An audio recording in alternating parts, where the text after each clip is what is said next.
नमस्कार, स्वागत है आप सभी का। मैं हूं आपके साथ कुमार कुणाल धीरज। आप देख रहे हैं उत्तराखंड न्यूज़।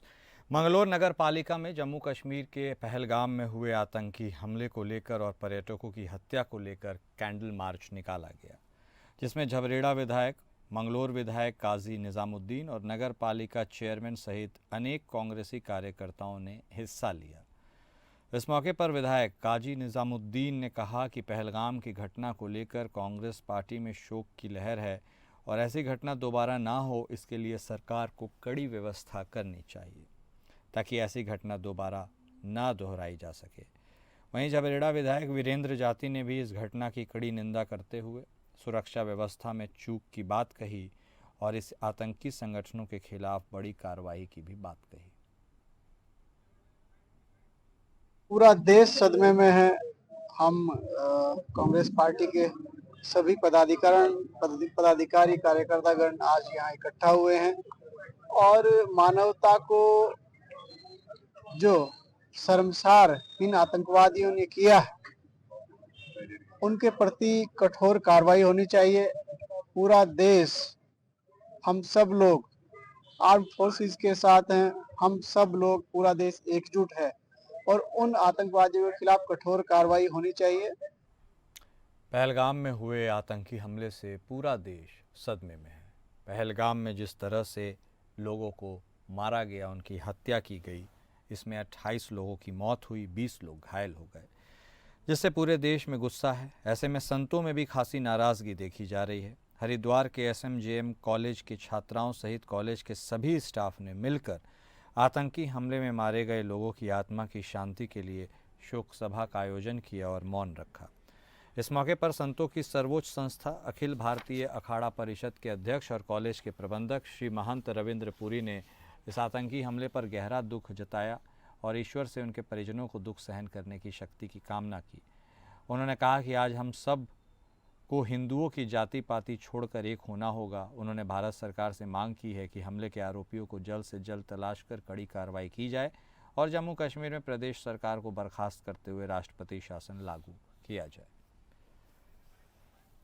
होगा जब हमारे माननीय गृह मंत्री जी को इसकी सूचना मिली, उसी समय हमारे माननीय गृह मंत्री जी कश्मीर में पहुंचे और रातों रात उन्होंने बैठक भी ली वहां पे और सरकार का पूरा प्रयास है जितने भी हिंदू है सभी वहां सुरक्षित रहे। मैं कहना चाहूंगा भी आने वाले समय में अमरनाथ यात्रा, आपने सुना होगा अमरनाथ यात्रा है, अगर उस समय भी ऐसी घटना घट जाएगी उस समय क्या होगा। इसलिए हम चाहते हैं कि ऐसा कोई हिंदू मुस्लिम विरोध वहां पे ना हो, इसीलिए सरकार को बर्खास्त करना अति आवश्यक हो गया है। आपने देखा होगा इससे पहले जब सरकार नहीं थी वहां पे कोई ऐसी घटना नहीं घटी थी, बिल्कुल सब शांति से था, बिल्कुल चैन था, बिल्कुल अमन था। आज ये क्या हो गया। और आपने ये भी सुना होगा अभी 2 दिन पहले ही हमारे जो पाकिस्तान के जनरल है उसने क्या बयान दिए थे, उसने सभी मुसलमानों को भड़काया। मैं समझता हूं कि ये पाकिस्तान की भी साजिश हो सकती है, इसलिए इस पे हाई लेवल की इंक्वायरी होना अति आवश्यक है। जम्मू कश्मीर के पहलगाम में हुए आतंकी हमले के बाद पूरे देश में पुलिस हाई अलर्ट पर है। देश भर में आतंकी हमले को लेकर लोगों में रोष भी है। जगह जगह पर आतंकियों के खिलाफ प्रदर्शन भी किया जा रहा है। ऐसे में पुलिस भी पूरी तरह से चाक चौबंद है। हरिद्वार में भी पुलिस चौकसी बरत रही है। यहाँ हाईवे और अंदरूनी चौक चौराहों पर पुलिस चेकिंग अभियान चला रही है। साथ ही संदिग्धों की जांच भी जारी है। देर रात भी पुलिस ने रेलवे स्टेशन और बस स्टैंड पर बाहर से आने वाले यात्रियों की जांच की। इसके साथ ही जनपद के सभी बॉर्डर पर पुलिस टीमें तैनात हैं। शहर और ग्रामीण क्षेत्रों में संदिग्ध लोगों से पूछताछ की जा रही है, उनका वेरिफिकेशन किया जा रहा है। हरिद्वार के एसएसपी प्रमेंद्र सिंह डोभाल ने आम जनता से अपील की है कि कोई भी संदिग्ध वस्तु या व्यक्ति मिलते ही पुलिस प्रशासन को सूचना दी जाए।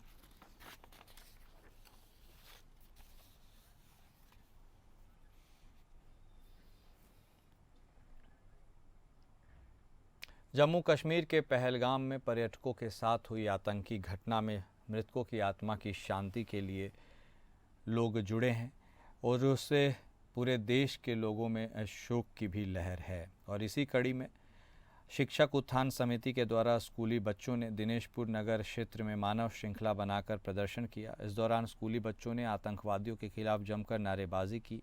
शिक्षकों ने कहा कि पालम गांव में आतंकवादी के तार जिस भी देश से जुड़े हैं उस देश का निस्तो नाबूद उसे हो जाना चाहिए और केंद्र सरकार से अविलंब इस पर कार्रवाई करने को भी कहा है।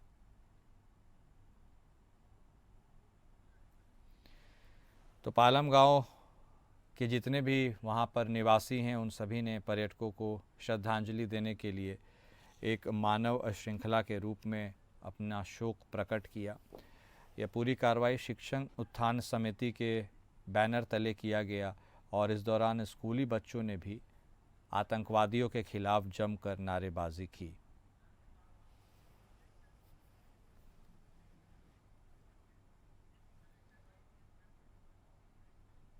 विश्व विख्यात चार धाम यात्रा 30 अप्रैल से शुरू होने जा रही है। चार धाम यात्रा को अब सिर्फ 5 दिन बचे हैं। सरकार ने हर तैयारी पूरी करने का दावा किया है। इसी को लेकर कैबिनेट मंत्री सौरभ बहुगुणा ने कहा कि लगातार बैठकें चल रही हैं। बीते दिन गढ़वाल कमिश्नर वो चार धाम का निरीक्षण करके आए हैं। इसी के साथ श्रद्धालुओं को सभी सुविधाएं वहां मिले, इसको लेकर तैयारियां की जा रही हैं। लगभग यह तैयारियां पूरी हो चुकी है। हालांकि कैबिनेट मंत्री ने चार धाम यात्रा को चुनौती भी माना है। सरकार की तैयारी की कांग्रेस विधायक लखपत बुटोला ने तारीफ की। उन्होंने कहा है कि तैयारी अच्छी है, कुछ उनकी मांगे हैं जिसको लेकर वह मुख्यमंत्री से मुलाकात करेंगे। सरकार जो है यात्रा को लेकर गंभीर है। कल भी हमारे जो कमिश्नर गढ़वाल थे विजय शंकर पांडे जी, वो वहीं पर दौरे पर थे। उन्होंने जायजा भी लिया, उन्होंने सारी चीज़ों को जायजा भी करा है, उन्होंने देखा भी है। मैं भी वहाँ पर खिमठ में एक समीक्षा बैठक लेके आया था। माननीय मुख्यमंत्री जी ने समीक्षा बैठक ली है। लगातार कोशिश सरकार की यही है कि यात्रा जो है वो सुगम रहे और यात्रा श्रद्धालुओं के लिए सुगम भी रहे। यात्रा लोगों को बाबा केदार, बाबा बद्रीशाल के अच्छे से दर्शन हो, यमुनोत्री घाट, गंगोत्री धाम के दर्शन हो और सुविधाएं हो, प्लस लोगों की सुरक्षा भी हमारे लिए बहुत बड़ी वहाँ पर चुनौती बन के आती है सामने। तो उसके लिए भी सरकार सजग है। हमने विश्व विख्यात चार धाम यात्रा 30 अप्रैल से शुरू होने जा रही है और अब इसको लेकर वक्त भी कम बचा है। ऐसे में पशुपालन मंत्री सौरभ बहुगुणा ने बताया है कि 5 जिलों के सीवीओ को निर्देशित किया गया है कि वह चार धाम यात्रा में जाने वाले 23,200 घोड़े खच्चरों की हेल्थ स्क्रीनिंग करे, जिसके तहत अभी तक 15,000 घोड़ों की स्क्रीनिंग की जा चुकी है, जिनमें से 200 घोड़े और खच्चर इन्फ्लुएंजा पॉजिटिव पाए गए हैं। इन सभी 200 घोड़े खच्चरों को क्वारंटीन कर दिया गया है। उन्होंने कहा है कि 12 दिन बाद इन 200 घोड़े खच्चरों की फिर से हेल्थ स्क्रीनिंग की जाएगी।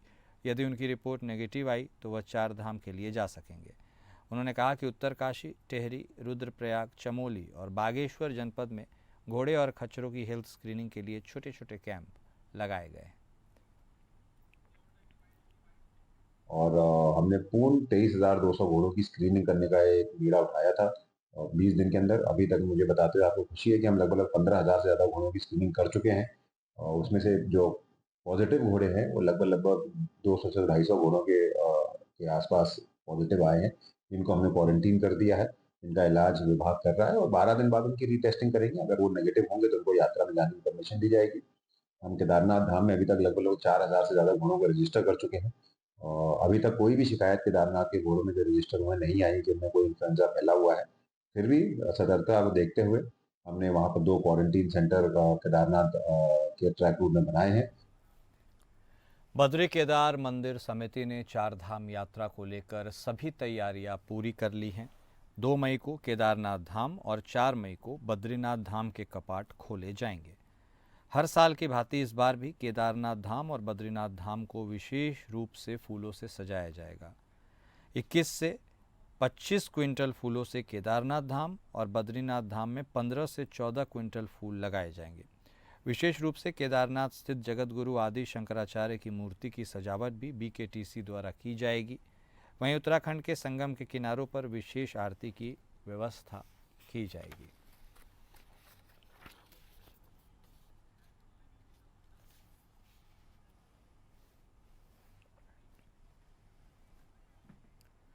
वहीं उत्तराखंड में बंदरों के आतंक से लोग परेशान हो रहे हैं। आए दिन बंदर लोगों पर हमला कर रहे हैं, जिसको लेकर उत्तराखंड में मिशन बंदर नाम का एक अभियान चलाया जा रहा है, जिसका उद्देश्य बंदरों की आबादी को नियंत्रित करना है, खासकर उन क्षेत्रों में जहां बंदरों के कारण किसानों और स्थानीय लोगों को नुकसान हो रहा है। यह अभियान मुख्य रूप से बंदरों के बंध्याकरण पर केंद्रित है, जिससे उनकी आबादी पर नियंत्रण पाया जा सके। वहीं इस विषय पर बात करते हुए वन मंत्री सुबोध उनियाल ने कहा कि इन 3 सालों में बंदरों का बंध्याकरण हमारे विभाग ने किया है। हमारे विभाग के द्वारा मंकी मिशन चलाया गया था, जिसमें अभी तक 1,41,000 बंदरों का बंध्याकरण किया जा चुका है। भी हमारा प्रयास ये रहा है कि लोगों को ह्यूमन वाइल्ड लाइफ कॉन्फ्लिक्ट से बचाने के लिए आपने देखा कि बंदरों को जंगली जानवरों के द्वारा फसल नुकसान पर मुआवजा देने का प्राविधान किया गया। और जब पहले भालू अगर नुकसान करते तो उसका मुआवजा नहीं था, भालू के नुकसान पर भी हमने मुआवजा देने का निर्णय लिया। इसके अलावा मधुमक्खी, ततैया, इनके काटने से किसी की मौत हो जाए तो उस पर भी मुआवजा देने का निर्णय लिया। और सबसे बड़ी बात है कि पब्लिक अवेयरनेस के लिए हम लोगों ने काफ़ी कार्यक्रम चलाया, ताकि क्योंकि बिना जन जागरूकता के, जन जागरण के आप किसी भी आपदा से जीत नहीं सकते। इसीलिए हमारा इस समय सबसे मूल मंत्र है कि आपदाओं से, चाहे वो ह्यूमन वाइल्ड लाइफ कॉन्फ्लिक्ट हो, चाहे वो फॉरेस्ट फायर हो, इस पे जीतना है तो कहीं ना कहीं आपको जन सहयोग की भावना के साथ काम करके जनता का सहयोग लेना पड़ेगा, तभी आप इस पे जीत सकते हैं। गाँव में, खेतों में लोग जा नहीं। देहरादून के सेलाकुई में एक कार चालक ने राहगीरों को टक्कर मार दी है, जिसमें कुछ स्कूली छात्र भी शामिल हैं। घटना की सूचना सेलाकुई पुलिस को दी गई है। सेलाकुई पुलिस मौके पर पहुंची और हादसे में घायल बच्चों को अस्पताल भेजा गया है। पुलिस ने अज्ञात वाहन चालक की तलाश शुरू कर दी तो पुलिस को पता चला कि यह कार स्वास्थ्य कर्मी विक्रांत कुमार चला रहा था, जिसने लोगों को टक्कर मार दी। पुलिस द्वारा आरोपी चालक को हिरासत में लिया गया। उसको भी दुर्घटना में चोटें आई हैं और उसे उपचार हेतु नज़दीकी अस्पताल ले जाया गया है। हादसे में एक युवती और समेत 7 स्कूली बच्चों को चोटें आई हैं। पुलिस द्वारा घायलों के परिजनों को सूचित किया गया है। घटना के संबंध में कार चालक के खिलाफ केस दर्ज कर लिया गया है।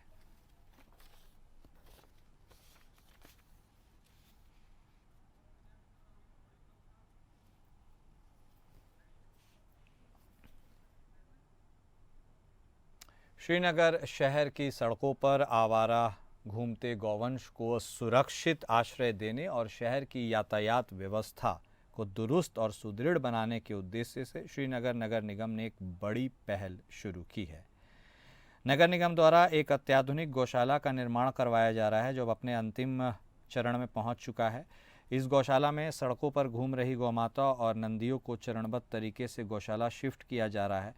पहले दिन लगभग 40 गोवंशों को गौशाला में भिजवाया गया। नगर निगम की इस मुहिम से न केवल गौवंशों की बेहतर देखभाल सुनिश्चित होगी, बल्कि शहर में आए दिन ट्रैफिक जाम और सड़क दुर्घटनाओं की समस्या से भी राहत मिलेगी। यह गौशाला एक सुव्यवस्थित मॉडल के रूप में विकसित किया जा रहा है, जहां पशुओं के लिए पर्याप्त चारा, पानी, चिकित्सा सुविधा और देखरेख की व्यवस्था की जा रही है। देखिए, श्रीनगर नगर निगम क्षेत्र में जितनी भी गाय और नंदी थे हमारे, वो हमने ये श्रीनगर गंगा दर्शन के पास हमारी गौशाला बनी है। हमने वहाँ कल रात में भी 40 के करीबन गौवंश को यहाँ पे लाए हैं और हम हर दिन ये कोशिश करेंगे कि 40 से अब गाय हम यहाँ पे लेकर आए और इनके लिए यहाँ पे समुचित चारा और पानी की व्यवस्था हम करवा रहे हैं। और मेरा आप सबसे नम्र निवेदन और एक अपील मैं आपसे करती हूँ, श्रीनगर नगर निगम क्षेत्र हो चाहे उससे जुड़े हुए गाँव के क्षेत्र हो, उनसे मेरा एक अपील है कि आप गाय पालन करने के बाद गाय को न छोड़ें, अन्यथा आपके विरुद्ध कड़ी कार्रवाई नगर निगम करेगा। और हम ये सीसीटीवी कैमरे की फुटेज से इनको जो भी गाय को छोड़ता है उन पे कड़ी कार्रवाई करेंगे। देहरादून में ई रिक्शा के पलटने के बाद ई रिक्शा चालक की मौत हो गई।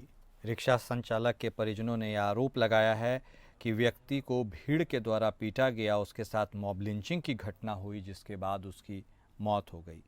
एसएसपी देहरादून ने मामले का संज्ञान लिया, तुरंत ही सीसीटीवी कैमरों का अवलोकन करने का निर्देश जारी किया है, जिसके बाद यह पाया गया कि व्यक्ति के साथ किसी प्रकार की मारपीट नहीं हुई, जबकि रिक्शा पलटने की वजह से ही उसे अंदरूनी चोट आ गई, जिसके बाद उसकी मौत हो गई। सीसीटीवी कैमरों को देखने के बाद मृतक के परिजन भी मृतक से मारपीट न होने की बात को मानते हुए नजर आए। हालांकि सीसीटीवी कैमरे की फुटेज देखने के बाद अब परिजनों द्वारा एफआईआर को वापस ले लिया गया है।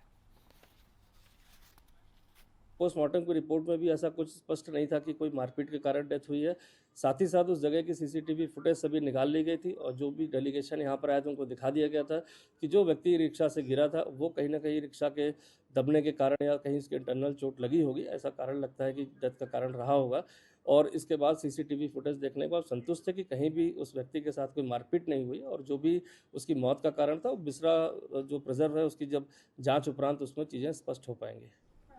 और उत्तराखंड न्यूज़ में अभी के लिए बस इतना ही। नमस्कार।